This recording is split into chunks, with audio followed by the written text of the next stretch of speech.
हाँ जी Sumitra, Monika ma'am, very good बच्चे, बहुत बढ़िया। आपका सब दोनों का आंसर सबसे पहले आया और बिल्कुल सही जवाब आया है।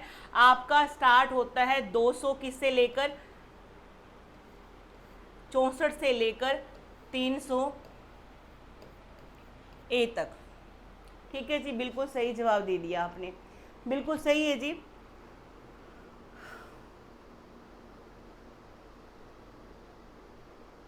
चलिए बहुत बढ़िया, आगे जानते हैं। भाग आपका 264 तो आपका है, किससे संबंधित है आपका 264 में? तो आपकी व्याख्या आ गई, इंटरप्रिटेशन आ गई, करने की जरूरत नहीं है हमें।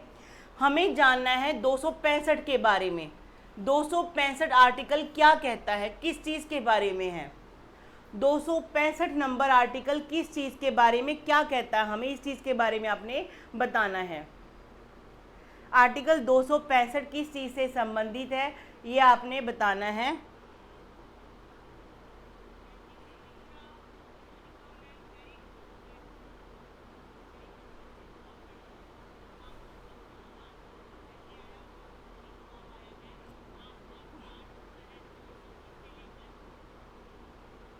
हाँ जी, फटाफट से आंसर करिए बच्चे। 265 आर्टिकल किस चीज़ से संबंधित है, वेरी वेरी इंपॉर्टेंट है। और ये सारे आर्टिकल 264 से लेके 300 ए तक हमने नहीं करने, हम करेंगे सिलेक्टेड से, जो एग्ज़ाम के पॉइंट ऑफ व्यू से इम्पोर्टेंट है और जो एग्ज़ाम में आने के चांसेस होते हैं पूरे। सारा मत्थे मारने की ज़रूरत नहीं है। तो 265 हमने करना है और आता भी है एग्ज़ाम में। आपने ये बताना है कि 265 में क्या दिया हुआ है।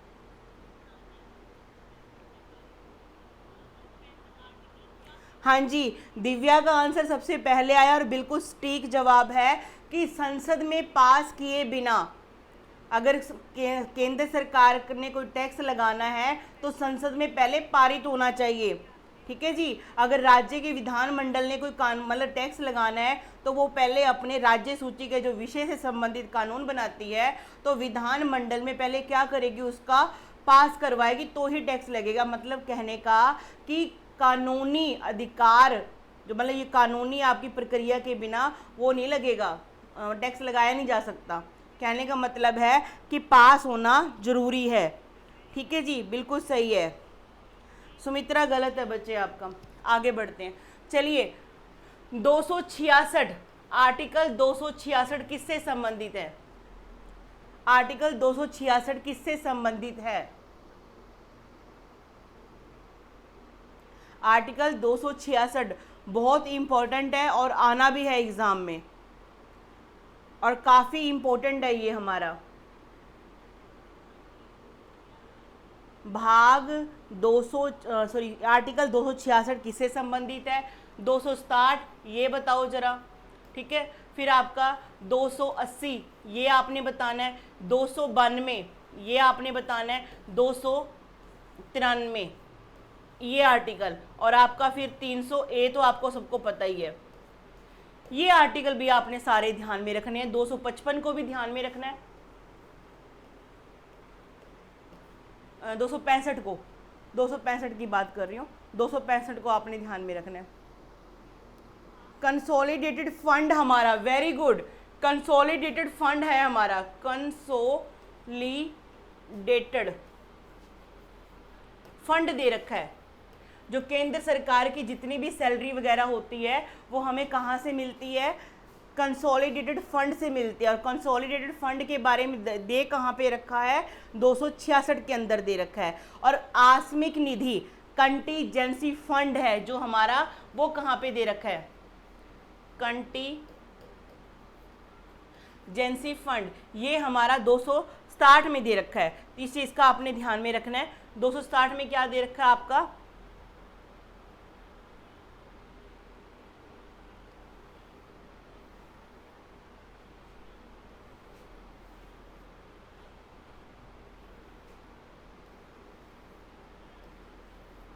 ठीक है, ये आपने ध्यान में रखना है।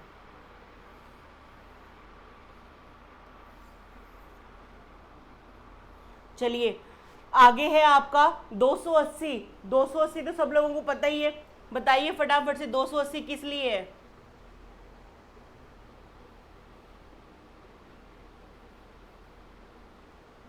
280 आर्टिकल किस चीज से संबंधित है? फटाफट से आंसर दीजिए।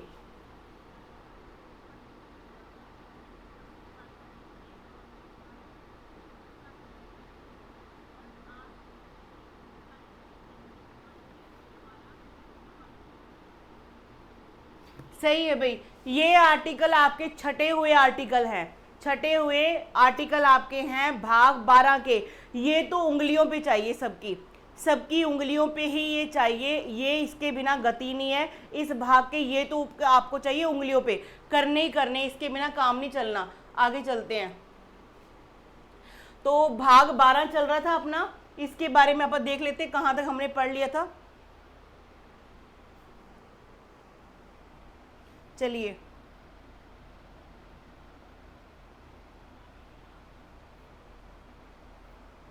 ये सारा हमने कर लिया था। चलिए, ये भी हो गया था हमारा, ये भी हो गया था, ये भी हो गया था, ये भी हो गया था। हम चलेंगे चलेंगे चलेंगे, ये भी मैंने कल करा दिया था आपको। 297, कल हमारी जो ब्रेक हुई थी क्लास, यहाँ पे ब्रेक हुई थी कि 293 मैंने करवा दिया था कि राज्य सरकार विदेश से कर्जा ले सकती है, लेकिन किसकी अनुमति से? केंद्र सरकार की अनुमति से ले सकती है, वरना नहीं ले सकती। आगे 297 हमने पढ़ना है, पढ़ना जरूर है भाई। 297 भी आपको इजी लगेगा, 297 का पढ़ के आपको मजा आएगा। देखिए, पूरा भारत का जो टेरिटरी है उसके अंदर कि किसी की जमीन है, मान लो राम कुमार, अपना जो राम कुमार खेती करता है, राम कुमार के खेत से कोई मूल्यवान वस्तु निकल आती है ना, तो राम कुमार क्या बोलेगा? मेरी तो रजिस्ट्री करा रखी है, मेरी ज़मीन है, मेरे यहाँ से खजाना निकला है तो मेरा है, मैं तो करोड़पति बन गया। रुक जा भाई, नहीं, ऐसा नहीं है ना। सुनो ध्यान से, आर्टिकल 297 क्या कहता है? कहता है भारत के क्षेत्र, मतलब भारत की जितनी भी टेरिटरी है, लैंड जितनी भी है हमारी, वो या जमीन से मिलने वाली मूल्यवान वस्तुएं जैसे सोना, पेट्रोलियम इत्यादि पर केंद्र सरकार का अधिकार होगा। ठीक है जी, राम कुमार की जमीन से निकला ढेर भारा, मतलब कि घड़े भर भर के सोने निकल आए, है ना, पता लग गया पुलिस को, बस जमा हो जाएगा ये आपका। ले भाई राम कुमार साइन कर, यहाँ पे इतना सोना निकला, इतना ये निकला, इतना वो निकला, जमा हो जाएगा। आपका उसमें कुछ नहीं है, समझ रहे हो? तो आपकी जमीन से या भारत की टेरिटरी से कहीं से भी कुछ निकला है मूल्यवान वस्तु, वो किसकी है? केंद्र सरकार की है, कोई राज्य सरकार की भी नहीं है। वो कोई राज्य सरकार उछलने लगे, कूदने लगे, मेरे राज्य में निकला है, मेरे राज्य के उसमें निकला है तो मैं तो अमीर बन जाऊंगा। नहीं, राज्य का भी नहीं है, वो केंद्र सरकार का है, वो भारत सरकार का है, केंद्र सरकार का माना जाएगा। ठीक है, आगे है, किंतु भूमि से गैर कानूनी वस्तु या खतरनाक वस्तु व्यक्ति का होगा, जैसे हथियार, शराब, विदेशी मुद्रा इत्यादि। अब मान लो राम कुमार के खेत से देसी शराब बन रही थी, ठीक है, देसी शराब बना रहे थे मान लो, अब वो भी निकल आई, तो अब क्या बोलेंगे? अब ये बोलेगा राम कुमार कि सरकार ने तो रूल बनाया हुआ है कि जो भी चीज़ निकलेगी धरती से वो केंद्र सरकार की होगी। ना ना ना ना, रुक जाओ यहाँ पे।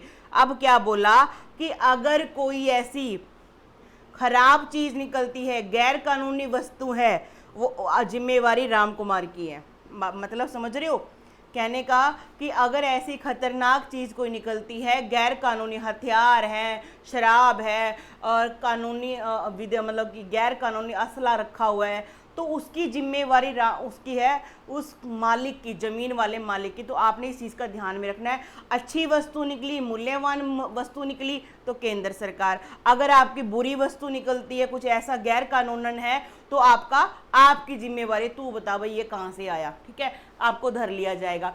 ठीक है, रिमार्क्स क्या है यहाँ पर? कहते वित्त आयोग तथा अंतर्राज्यीय परिषद के अध्यक्षों की नियुक्ति प्रधानमंत्री की सलाह पर राष्ट्रपति करते हैं।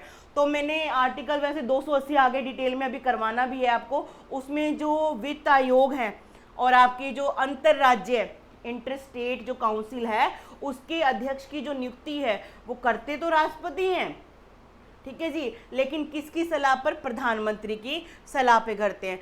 आगे आपका 300 ए सबको पता है, संपत्ति का अधिकार है जो अभी या विधिक अधिकार हो गया है। कानूनी अधिकार को जनता नहीं छीन सकती किंतु सरकार छीन सकती है।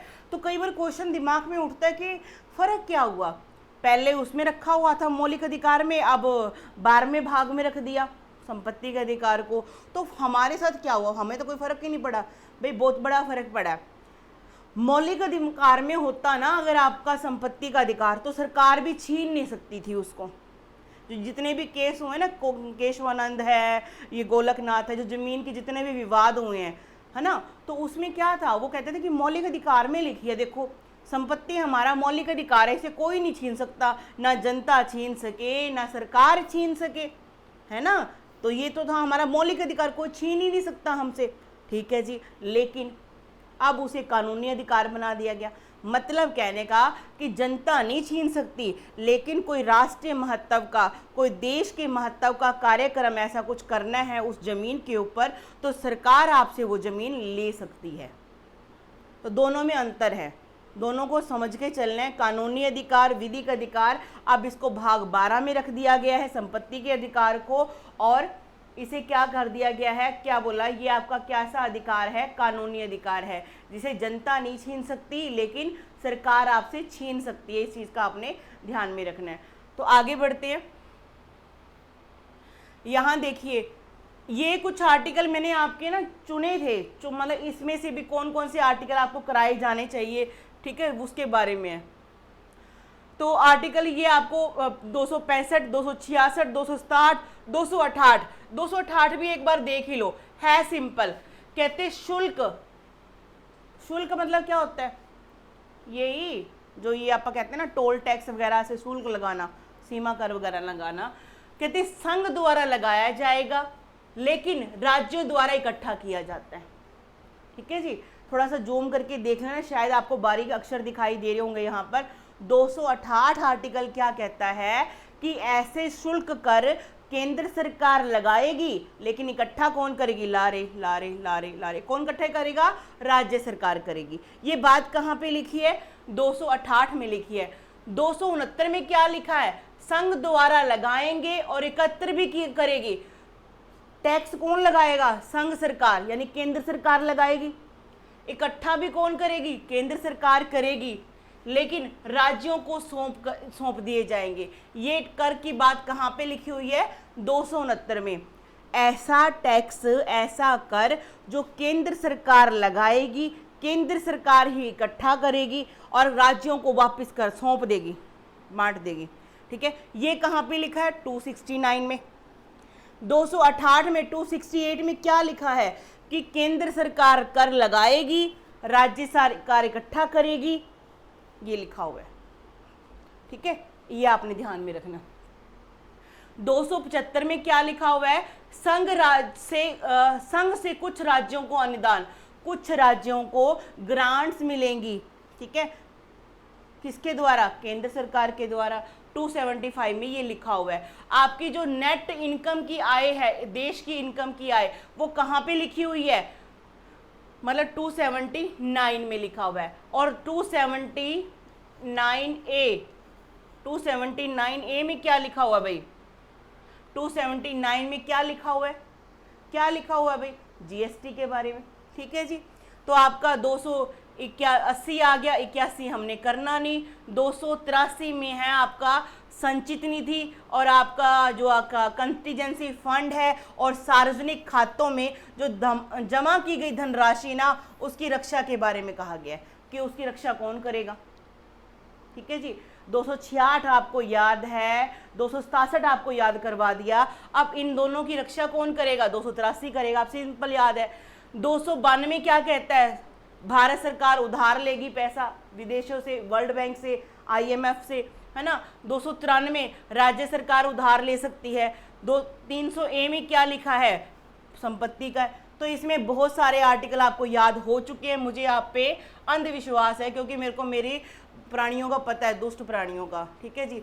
तो वित्तीय संबंध के बारे में आपने इतना कुछ जान लिया। आगे देखते हैं क्या लिखा है कि भारत में वित्तीय स्रोतों का केंद्र और राज्यों के बीच विभाजन किया गया है, ठीक है जी, बिल्कुल किया गया है भी। किन किन चीज़ों से इनकम, राज्य सरकार इकट्ठा करे। देखो, राज्य सरकार ने सरकार चलानी है, एक राज्य को चलाना है, तो उसके पास इनकम के साधन तो होने चाहिए ना, बिल्कुल होने चाहिए। केंद्र सरकार ने तो पूरा देश चलाना है, तो उसके पास इनकम के साधन होने चाहिए कि नहीं होने चाहिए? होने चाहिए। तो इसका क्या है, डिवाइड किया हुआ है भी। संघ का क्या बोला, यूनियन गवर्नमेंट को भी आपके इनकम के साधन ये है, आप यहाँ से टैक्स इकट्ठा करोगे। राज्य सरकार को बोल दिया कि आप ये लिस्ट आपकी है और आप यहाँ से क्या करोगे, टैक्स इकट्ठा करोगे, तो इनकम के साधन बन गए। कहते हैं संघीय सूची में शामिल विषयों पर संघीय सरकार और राज्य सूची में शामिल विषयों पर राज्य सरकार कर लगा सकती है। बहुत अच्छी बात भाई, मैंने आपको यूनियन लिस्ट करवाई हुई है, स्टेट लिस्ट करवाई हुई है, उसके अंदर जो टॉपिक दे रखे हैं, तो उस टॉपिक के अनुसार राज्य सरकार अपने राज्य में क्या लगा सकती है, कर लगा सकती है। केंद्र सरकार यूनियन लिस्ट में दिए हुए टॉपिक के ऊपर जहां जहां से उसको इनकम होती है टैक्स लगा सकती है, कोई दिक्कत नहीं है, बंटवारा करा हुआ है, अच्छे से किया हुआ है। आगे देखते हैं, कहते संघीय सरकार के आय स्रोत अधिक होने के कारण वे प्राप्त धन का काफी बड़ा भाग राज्य सरकारों को अनुदान के रूप में बांट देती है। यूनियन गवर्नमेंट के पास पैसा अधिक आता है क्योंकि उसके पास टॉपिक भी ज़्यादा है, टैक्स लगाने की पावर ज़्यादा है, उसके पास टैक्स लगाती है, पैसे ज़्यादा आते हैं, तो वो क्या करती है, राज्यों में बांट भी देती है, अनुदान के रूप में देती भी है। और क्या कहते हैं, और इस तरह वित्तीय क्षेत्र में केंद्र और राज्यों पर श्रेष्ठता स्थापित हो जाती हैं। आपसे पूछेंगे कि राज्य सरकार और केंद्र सरकार दोनों में से किसकी इनकम ज़्यादा है, तो आप क्या बताओगे, बताओ क्या बताओगे, केंद्र सरकार की। ठीक है जी। संघ और राज्यों के वित्तीय संबंधों को निम्नलिखित शीर्षकों में बांटा गया है। अब यहाँ पे आगे हम देखते हैं क्या लिखा है। संघीय सरकार की आय के स्रोत, संघ सरकार कौन सी भाई, केंद्र सरकार। केंद्र सरकार की आय के साधन कौन कौन से हैं, यहाँ देखिए, custom and export duty, income tax, ठीक है जी, कॉरपोरेशन टैक्स, आपकी स्टेट ड्यूटी, कृषि कर को छोड़कर जो कृषि वाला संबंधित मसला है ना, वो राज्य सूची में आता है। अब यहाँ पे ध्यान रखने वाली है, यहाँ पे उलझाता है एग्जामिनर आपको, वो पूछेंगे कि राज्य कर इकट्ठा करता है, तो आपको टॉपिक बता देगा, आपको बोलेंगे कृषि वाली भूमि या फिर बाकी संपत्ति, तो आपने बताना है भी कृषि वाली जो भूमि है ना, उसके ऊपर टैक्स लगाने का अधिकार किसको है, राज्य सरकार को है।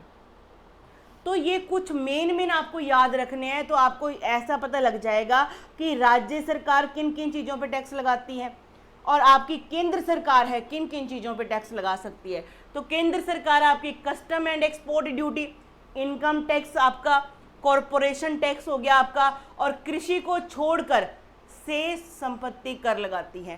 तंबाकू और भारत में बनी दूसरी नशीली वस्तुओं पर क्या लगाती है, टैक्स लगाती है। अब ये क्वेश्चन आया हुआ है, तंबाकू संबंधी जो टैक्स है वो कौन सी गवर्नमेंट लगाएगी, केंद्र सरकार, राज्य सरकार, या दोनों से बाहर है का विषय है, ऐसा नहीं है। ठीक है, आपने क्या बोलना है, तंबाकू जो है नशीली वस्तुओं के ऊपर जो टैक्स लगता है वो कौन लगाती है, आपकी केंद्र सरकार। ठीक है जी, आगे बढ़ते हैं। तो पीडीएफ मिलेगा जो आपको समझ में आ जाएगा। इंटरस्टेट ट्रेड, अब दो स्टेट के बीच में क्या होता है, ट्रेड होता है, व्यापार होता है। मान लो पंजाब से गुजरात में कोई सामान बेचा जाता है, गुजरात से सामान हम यहाँ खरीद के लेते हैं, तो इंटरस्टेट क्या हो गया हमारा, ट्रेड होता है कि नहीं होता, हो गया। तो उसके ऊपर भी टैक्स लगता है, कौन लगाएगा अभी, केंद्र सरकार। इंटरस्टेट है ना, दो स्टेट के बीच में है। Rail, state government, central government. समुद्र, हवाई मार्ग द्वारा ले जाने वाली वस्तुओं पर, यात्रियों पर सीमा कर लगाती है।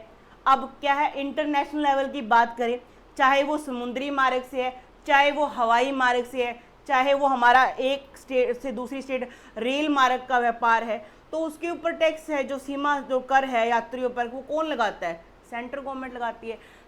शेयरों और वायदों पत्रों के, जो ये आपके शेयर मार्केटिंग है उसके उस बारे में, समाचार पत्रों के क्रय विक्रय और उनमें छपे विज्ञापनों पर, चेक, विनिमय पत्रों और वायदा पत्रों पर, रेलवे और डाक तार पर। तो ये कुछ टॉपिक्स हैं आपने याद रखने इस चीज के बारे में। तो यहाँ पर आपकी केंद्र सरकार लगाती है। और राज्य सरकार देख लेते हैं। भूमि से इकट्ठा किया गया कर, ठीक है जी, लैंड टैक्स लगाती है। जो अपना अपना स्टेट गवर्नमेंट क्या करती है, नगर निगम की लेटर आती है ना, हाउस टैक्स भरो जी, हाउस टैक्स लगते हैं। कृषि से होने वाली आय पे कर लगता है। अफीम, भांग, तंबाकू और अन्य नशीली वस्तुओं पर लगाया गया उत्पादन कर, प्रोडक्शन प्रोडक्शन प्रोडक्शन। और पहले कौन सा था, बेचने संबंधी, यहाँ पे उत्पादन संबंधी है ना, लाइसेंस वगैरह जारी करते, उत्पादन संबंधी कर है अफीम का, भांग का, तंबाकू का।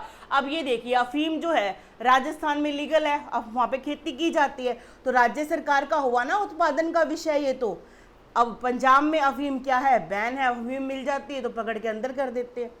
आप देखो एक ही भारत के अंदर दो स्टेट का डिफरेंट लॉजिक समझिए। अब ये विषय कौन सा है, स्टेट गवर्नमेंट का है, तो हम पंगा भी नहीं ले सकते, अपनी अपनी स्टेट का है ना।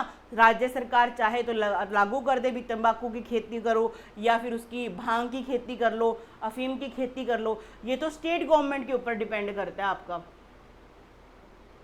आगे देखते हैं, ये संजू संजू कौन है भाई, संजू संजू संजू संजू बाबा, मेरे को ये हाँ जी ये संजू नाम से जो भी एंटर हैं यहाँ पर प्लीज़ अपना नाम लिखकर भेजिए।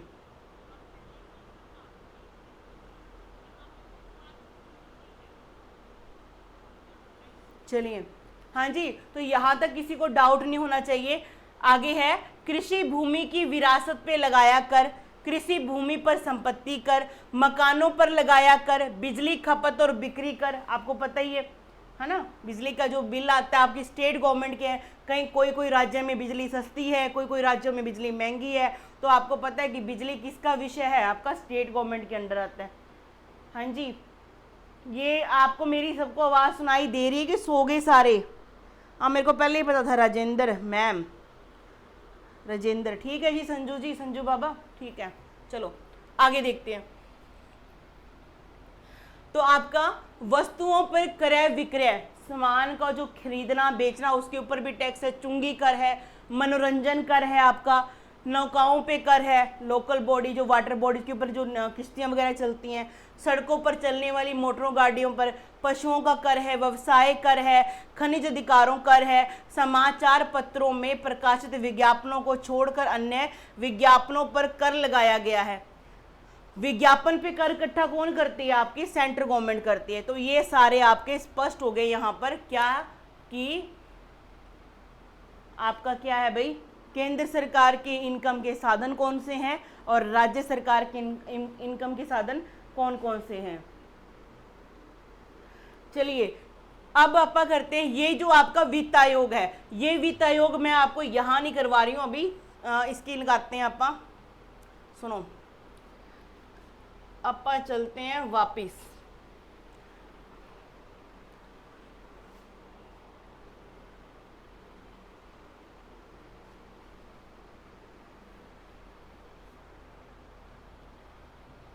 चलिए आपकी जो आप लोगों को मैंने परीक्षा वाणी बुक लगवा रखी ना, जो बुक आप पढ़ते हो उस बुक में आपका चैप्टर नंबर 10 है, चैप्टर नंबर 10 है वित्त आयोग, उसमें भी दिया हुआ है और बड़ा ही अच्छा एक्सप्लेन्ड है उसके अंदर। तो मैं इसकी आपको पीडीएफ देने की जरूरत नहीं है प्रिंट की, क्योंकि आपका डाटा आप वहाँ से कर लो, समझ लो बस। वित्त आयोग के बारे में क्वेश्चन आते हैं, उसके बारे में डिस्कस करते हैं। तो वित्त आयोग है कौन से आर्टिकल में, 280 आर्टिकल में है, ठीक है जी। तो यहाँ हमारे क्वेश्चन बनते हैं भर भर के। पहले नंबर तो यह एक संवैधानिक संस्था है, खड़ा खड़ा सीधा क्वेश्चन आता है कि वित्त आयोग कैसी संस्था है, संवैधानिक है, असंवैधानिक है ना। तो ऐसी संस्था पूछ लेंगे। तो मैंने आपको एक बात समझाई हुई है कि जो संस्था का वर्णन संविधान के किसी भाग में दिया रखा है, किसी आर्टिकल में दे रखा है, तो वो कैसी संस्था हो जाएगी, संवैधानिक संस्था। कैसी संस्था हो जाएगी भाई, संवैधानिक संस्था हो जाएगी आपकी। 280 के आगे भी टोटे हैं, 3 भाग है उसके, 280 1, 280 2, 280 3, तो 3 तक हमें याद करना है। 280 में क्या दे रखा है? वित्त आयोग का गठन दे रखा है। क्या दे रखा है 280 में? वित्त आयोग का गठन दिया हुआ है। 280(1) के अंदर क्या दे रखा है? वित्त आयोग राष्ट्रपति द्वारा नियुक्त किए जाने वाले एक अध्यक्ष और 4 अन्य सदस्यों से मिलकर बनेगा। यानी कि इसके अंदर मेंबर की संख्या कितनी होगी? 1 + 4 होगी। एक तो आपका अध्यक्ष हो जाएगा और बाकी 4 इसके अन्य सदस्य हो जाएंगे। तो बात समझ में आ गई आपको? यहाँ पे कोई आपको डाउट रहना नहीं चाहिए। और इनकी नियुक्ति कौन करेगा? अध्यक्ष की नियुक्ति कौन करेगा? आपका राष्ट्रपति करेगा। और इस अध्यक्ष की सिफारिश पे बाकियों की नियुक्ति भी होती है ना, क्वालिफिकेशन निर्धारित की जाती है। 280(2) में क्या दे रखा है?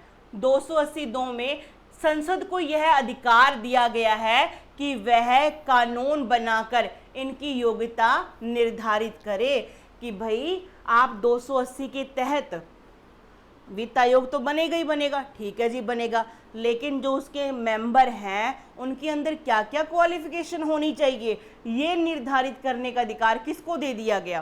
किसको दे दिया गया भाई? आपकी किसको? संसद को दे दिया गया। ठीक है, इस चीज को आपने याद रखना है। कहते संसद ने वित्त आयोग यानी कि प्रकरण उपबंध अधिनियम 1951 पारित किया और निम्न योग्यताएं निश्चित की। ठीक है, अब संविधान में तो लिखा नहीं हुआ वित्त आयोग के सदस्यों की क्वालिफिकेशन क्या होनी चाहिए, तो इन्होंने क्या बोला? 1951 में एक अधिनियम बनाया। तो सीधा सीधा क्वेश्चन आपके लिए, क्या क्वेश्चन? कहते वित्त आयोग के सदस्यों की योग्यता निर्धारित करने के लिए पहली बार अधिनियम कब बनाया गया? तो क्या आंसर बताओगे?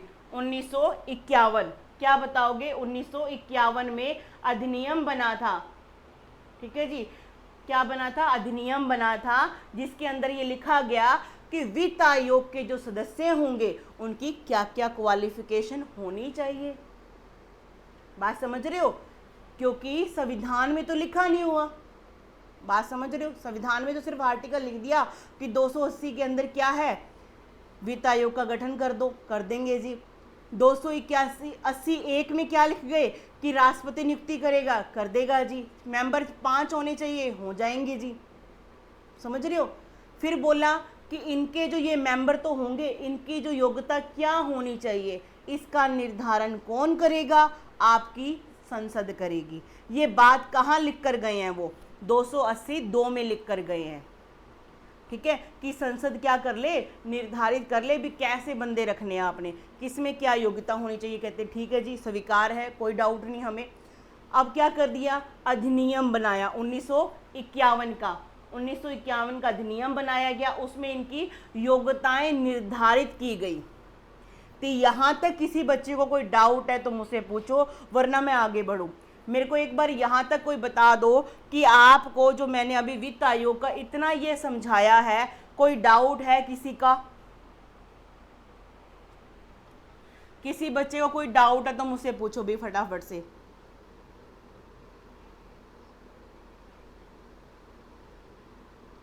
I am waiting. If anybody have any doubt, please ask now only. Otherwise, I am going to move.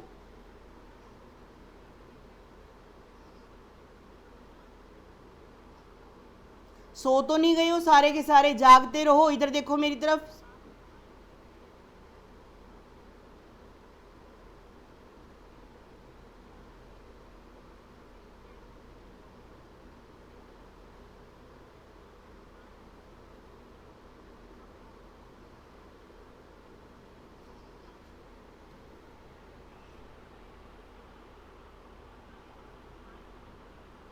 चलिए, कोई क्वेश्चन हो जाए आपके। क्वेश्चन होने से ही पता लगेगा भी इनको समझ में आया कि नहीं आया।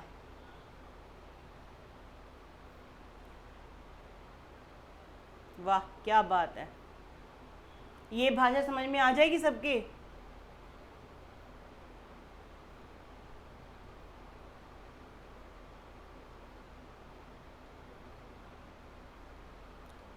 चलिए, क्वेश्चन आपके लिए ये है कि आप ये बताइए कि जो आपका वित्त आयोग है वो कैसी बॉडी है, संविधानिक है, असंविधानिक है, कैसी बॉडी है, आपने ये बताना है। वित्त आयोग जो आपका है वो आपकी कैसी बॉडी है, संविधानिक है, असंविधानिक है, आपने ये बताना है। हाँ जी, वित्त आयोग आपकी कैसी बॉडी है, संविधानिक है, असंविधानिक है, कैसी बॉडी है, फटाफट से आंसर टाइप करिए। हाँ जी, दिव्या, दिव्या का आंसर सबसे पहले आया, वेरी नाइस। संविधानिक है, नहीं मैम, क्या नहीं मैम?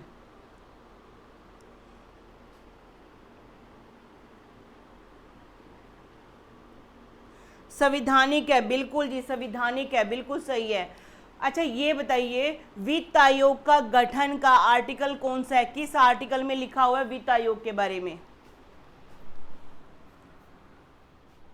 वित्त आयोग के बारे में कहाँ लिखा हुआ है?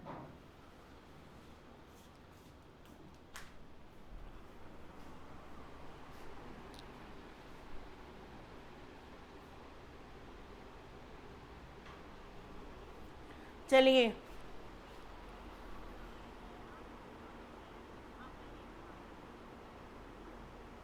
हाँ जी, कॉन्स्टिट्यूशनल बॉडी है, बिल्कुल सही आंसर है। आपसे सवाल मेरा ये है,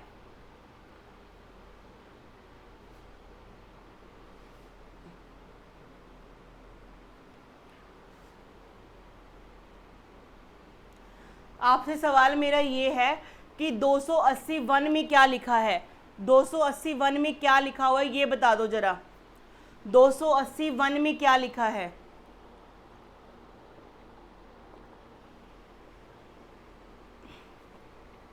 दो सौ अस्सी वन में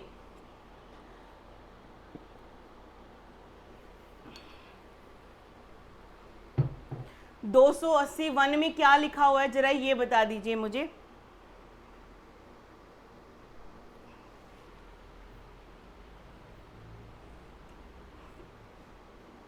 चलिए 280 वन में क्या लिखा है कि इसके अंदर 5 सदस्य होंगे और नियुक्ति कौन करेगा? राष्ट्रपति करेगा। ठीक है जी। और 282 में क्या लिख के गए हैं कि संसद को अधिकार है इन व्यक्तियों की क्वालिफिकेशन निर्धारित करने का कि आपको कैसे व्यक्ति होने मिलने चाहिए, है ना। तो आपको ये कर दो। वेरी गुड, बहुत अच्छा चल रहा है अपना। तो आ जाइए आगे। चलिए अब आपको एक चीज और ध्यान में रखनी है। मैंने ये बोला था कि संविधान में ये लिख कर गए हैं कि 280 के तहत वित्त आयोग बना लेना। अब व्यक्तियों की क्वालिफिकेशन क्या बोल के चले गए कि संसद के पास ये अधिकार रहेगा।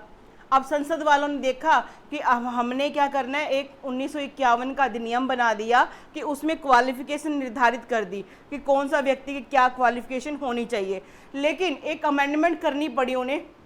कब करनी पड़ी? 1955 में। 1955 में एक अमेंडमेंट करनी पड़ी। उसमें क्या बोला कि जो अध्यक्ष होगा ना उसे क्या, उसके अंदर क्या होना चाहिए? सार्वजनिक कार्यों का अनुभव रखने वाला। सार्वजनिक होता है सरकारी कामकाज की, है ना। सार्वजनिक कार्य की जानकारी या एक्सपीरियंस होना चाहिए। ये बात कब जोड़ी गई? 1955 में जोड़ी गई थी कि जो अध्यक्ष होगा उसको सार्वजनिक कार्यों का अनुभव होना चाहिए। ठीक है जी, ये बात समझ में आ गई। उसके बाद जो पहला 4 सदस्य होंगे, एक तो ये हो गया आपका +4 है, एक तो मैंने बता ही दिया आपका अध्यक्ष है। ठीक है जी, हो गया। पहला सदस्य होगा, इसके अलावा अध्यक्ष के अलावा जो पहला सदस्य होगा पहले नंबर पे वो हाई कोर्ट के न्यायाधीश की योग्यता रखने वाला व्यक्ति होगा। इसलिए वित्त आयोग को अर्ध न्यायिक संस्था भी कहा जाता है। बात समझ में आ रही है? एक तो अध्यक्ष हो गया, बाकी 4 मेंबर आपके। एक अध्यक्ष हो गया, बाकी 4 मेंबर। चारों में से पहला मेंबर जो आपका फर्स्ट मेंबर होगा वो कैसा होना चाहिए? हाई कोर्ट के जज के बराबर उसकी क्या होनी चाहिए? योग्यता होनी चाहिए। अब हाई कोर्ट कैसी बॉडी है? न्यायिक बॉडी है। तो हम कह सकते हैं कि हाई कोर्ट जितनी क्वालिफिकेशन रखने वाला बंदा अगर वित्त आयोग में है तो वित्त आयोग कैसी बॉडी बन जाएगी? अर्ध न्यायिक, क्वासी जुडिशियल। अर्ध न्यायिक को बोलते हैं क्वासी जुडिशियल बॉडी बोलते हैं। जो दूसरा व्यक्ति होगा पहला हो गया। दूसरा, सरकार के वित्त एवं लेखाओं का ज्ञान रखने वाला व्यक्ति होना चाहिए, अकाउंट्स की नॉलेज होनी चाहिए। यहां पर हम लिखेंगे अकाउंट्स, ऐसी स्टडी होनी चाहिए उसके पास जिसमें उसको अकाउंट्स आता हो। ठीक है जी, कहते हैं बहुत बढ़िया। तीसरा व्यक्ति जो होना चाहिए उसे वित्तीय एवं प्रशासनिक एडमिनिस्ट्रेटिव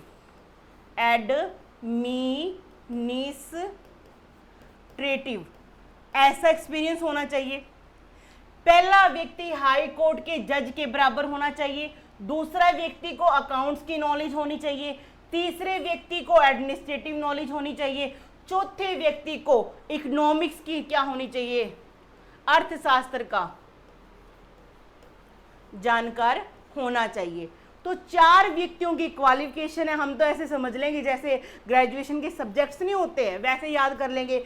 एक व्यक्ति के पास अकाउंट्स है, एक व्यक्ति ने एडमिन रखा हुआ है, एक व्यक्ति ने आपका इकोनॉमिक्स रखा हुआ है, तो हो जाएगा सिंपल आपको याद।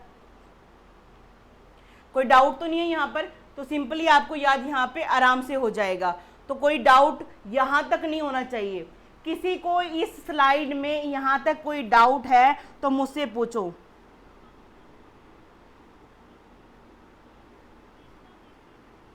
हाँ जी,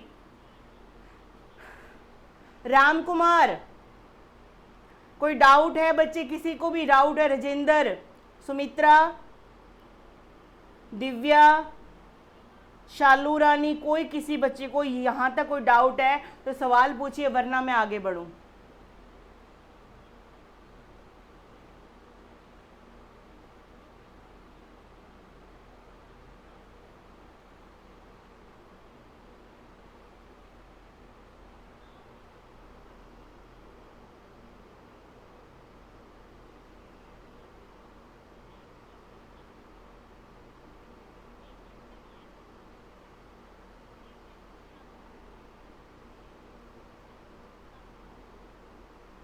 ओके राजेंद्र जी, बढ़िया जी बढ़िया, किसी को कोई डाउट नहीं, बहुत अच्छे बच्चे हो, बहुत इंटेलिजेंट हो। आगे बढ़ते हैं। चलिए, 280(3) में क्या लिखा है? मैंने बताया ना, आर्टिकल 280, 280(1), 282, 283। तो 3 हम देख लेते हैं क्या है। इसके अंदर इसके कर्तव्य हैं। वित्त आयोग के जो मेंबर हैं उनके कर्तव्य कहाँ दे रखे हैं? 280(3) में दे रखे हैं। कहते केंद्र और राज्य के बीच कर से प्राप्त राजस्व के बंटवारे के बारे में ये सलाह देते हैं। मेंबर नियुक्त हो गए, क्वालिफिकेशन डिसाइड होगी, याद है हमें सारी बात। लेकिन अब ये काम क्या करेंगे? ये क्या काम करेंगे? केंद्र और राज्य सरकार के बीच में जो टैक्स इकट्ठा हुआ है उसके बंटवारे के बारे में ये सलाह देती है। ठीक है जी, एक तो ये। दूसरा क्या? भारत की संचित निधि से राज्यों को अनुदान के विषय में सलाह देती है। भारत की संचित निधि से राज्यों को क्या देना है? ग्रांट देना है, उसके बारे में। अपनी रिपोर्ट किसको सौंपती है? ये अपनी रिपोर्ट राष्ट्रपति को सौंपे जाने का कार्य करना। ये अपनी रिपोर्ट किसको सौंपते हैं? राष्ट्रपति को।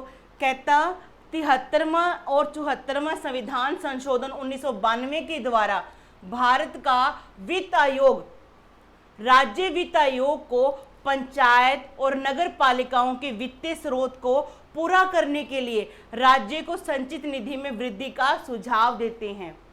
तो मुझे आपसे एक छोटा सा क्वेश्चन पूछना है, छोटू सा। मैंने आपको ये पंचायत है और नगर पालिकाएं बड़े अच्छे से ज़बरदस्त तरीके से करवाई हुई है। 73वां संविधान संशोधन है जो, एक तो ये बता दो किसकी सरकार के टाइम पास हुआ था? 73वां 74वां एक ही बात है। किसकी सरकार थी?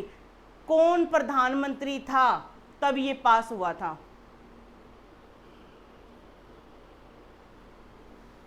बताइए फटाफट से बताइए। 73वां संविधान संशोधन और 74वां संविधान संशोधन किसकी गवर्नमेंट थी? प्रधानमंत्री कौन था तब ये पास हुआ था? पीवी नरसिम्हा, ये मेरी बेस्ट स्टूडेंट है। Divya, very good. बाकी सभी लोग फटाफट से पीवी नरसिम्हा, खुशबू, वेरी गुड बच्चे, बहुत बढ़िया, शाबाश। और बाकी दुष्ट प्राणियों, बाकी जल्दी जल्दी। हाँ जी, PV Narasimha, Monika ma'am, very good ma'am, बहुत बढ़िया बहुत बढ़िया। चलिए, अच्छा आपको मैंने आर्टिकल करवाए थे पंचायत के भी और नगर पालिकाओं को, पता ही है आपको, और आपको लिखवा के प्रैक्टिस करा के आपके दिमाग में उठा दिया। मुझे सिर्फ आपसे एक क्वेश्चन जानना है कि राज्य का जो वित्त आयोग है पंचायतों वाला, वो पंचायत एक ही होता है लेकिन पंचायतों से संबंधित है, जो आर्टिकल कौन सा है वित्त राज्य के वित्त आयोग का, इनकम का 243 के आगे यहाँ पर क्या आएगा, मुझे ये बता दो जरा, बस ये बता दो यहाँ पे क्या आएगा।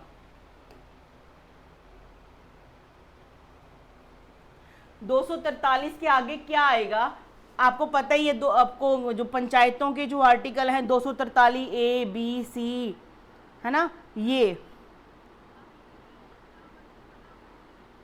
तो आप ये बता दो मेरे को।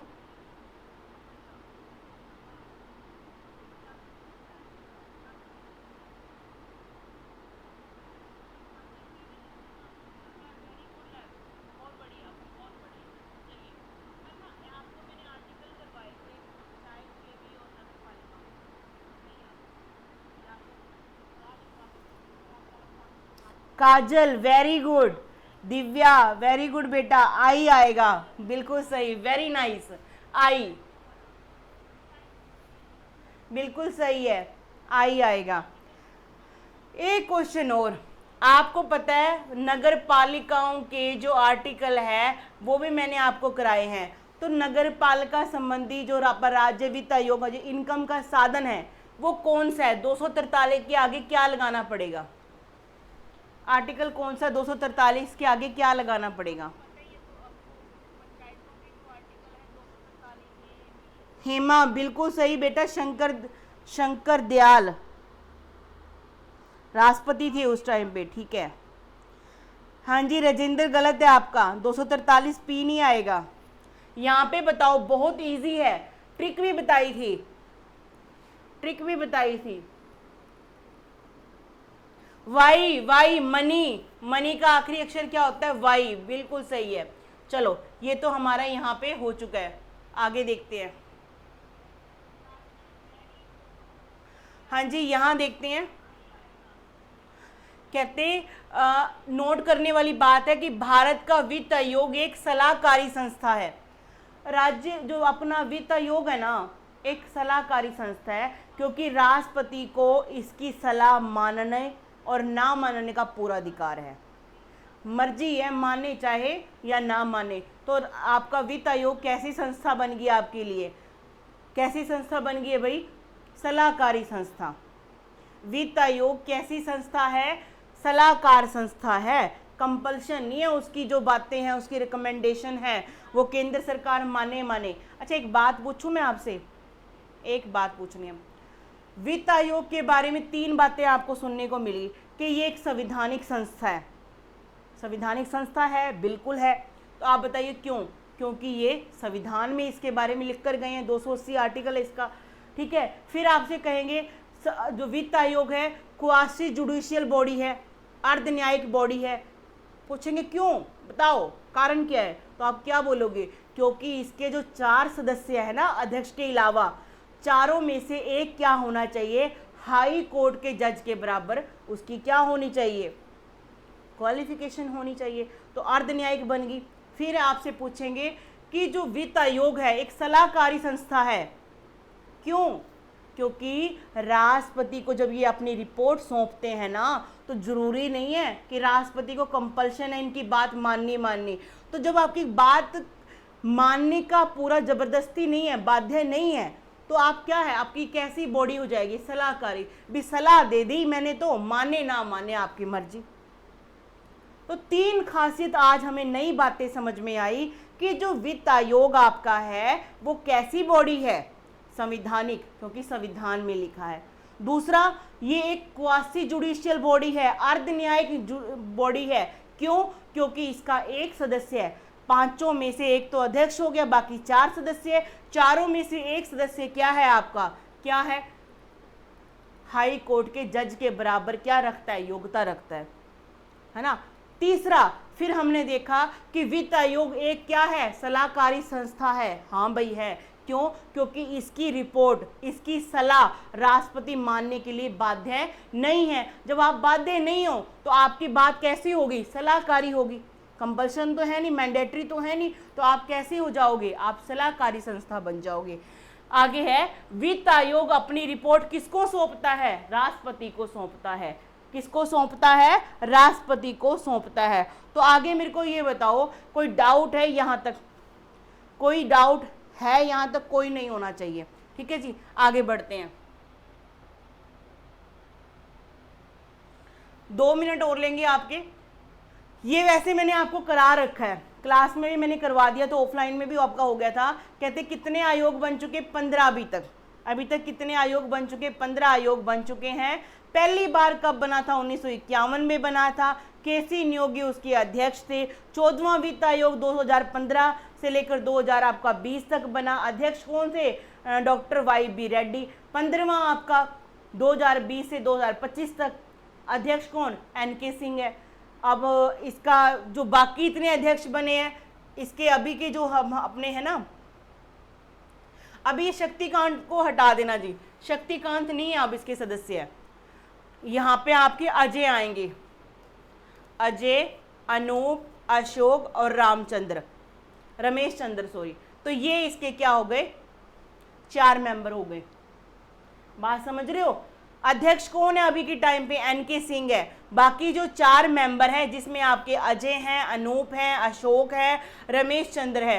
3 नाम ए से हैं, 3 नाम क्या है, ए से हैं, और एक नाम क्या है, आर से है। ए से अजय, ए से अनूप सिंह, एक से अशोक लाडी और आर से रमेश चंद्र हैं, जो करंट में हैं आपके ये मेंबर। आगे बढ़ते हैं। हाँ जी, इस टाइम पे सचिव कौन है आपके, अरविंद मेहता। ए पे फिर नाम आ गया, कौन है भाई, अरविंद मेहता है। ये बात वहीं यही दे रखी है कि आपकी केंद्र सरकार है बाध्य नहीं है किसकी बात मानने के लिए, वित्त आयोग की बात मानने के लिए। इतनी सी बात है। अब ये टॉपिक मेरा यहाँ पे आपके लिए क्लियर हो जाता है। यहाँ से कोई क्वेश्चन छूटना नहीं चाहिए। परीक्षा वाणी जो आपको किताब लगाई हुई है, उसमें आपका 10वां चैप्टर जो है उसके अंडर ये टॉपिक दे रखा है। सबने एक रीडिंग लेनी है, चैप्टर आपके दिमाग में है, इतना भरोसा है मेरे को। तो अभी के लिए बस इतना ही। मेरे को कोई ये बताइए, कोई डाउट है इस चैप्टर में?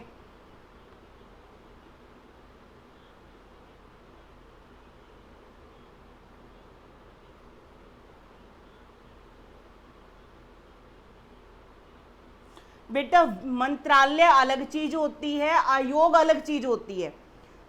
ठीक है, वित्त मंत्रालय आपका अलग चीज है, बिल्कुल अलग सी चीज है, और वित्त आयोग बिल्कुल अलग बॉडी बन जाती है। ठीक है, तो इसको आपने इकट्ठा नहीं करना रामचंद्र जी। बाकी आपने याद रखना है। रामचंद्र, एक क्वेश्चन है सिर्फ आपके लिए, एक क्वेश्चन है, ये बता दीजिए आपकी संपत्ति में, कोई आपकी संपत्ति में अगर आपको कोई धन मिलता है, कोई खनिज पदार्थ मिलता है, तो उस पर अधिकार किसका होगा? एक क्वेश्चन का जवाब दे के जाओ। 5 मिनट पड़े, 9:30 हुए नहीं अभी तक। फटाफट से जवाब दो मेरे को। आपकी संपत्ति में, आपके खेत में, आपके घर में अगर कोई बहुमूल्य वस्तु पाई जाती है, उस पर अधिकार किसका होगा?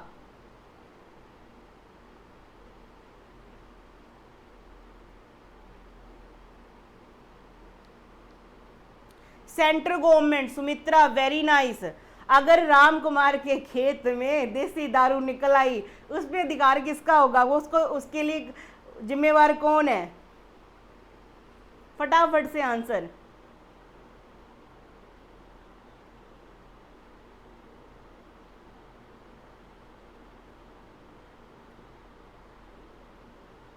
अच्छी चीज निकली तो सेंट्रल गवर्नमेंट के पास चला जाएगा। बुरी चीज, गैर कानूनी हथियार वगैरह निकलते हैं तो बंदा खुद जिम्मेवार होगा उस चीज का।